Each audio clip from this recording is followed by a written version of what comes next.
This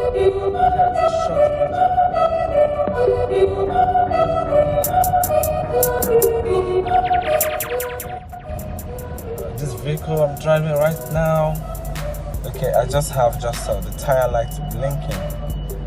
That's an evidence that one of the tire air pressure is low.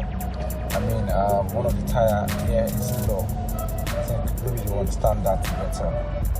So, aside from that, no check engine lights, no ABS lights, no SRS lights, that's the airbag lights, no traction or vehicle stability control lights, you know.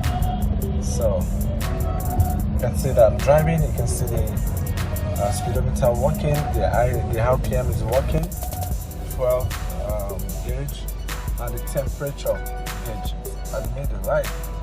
Right, so let's have this challenge. How many lights do you have on your dashboard?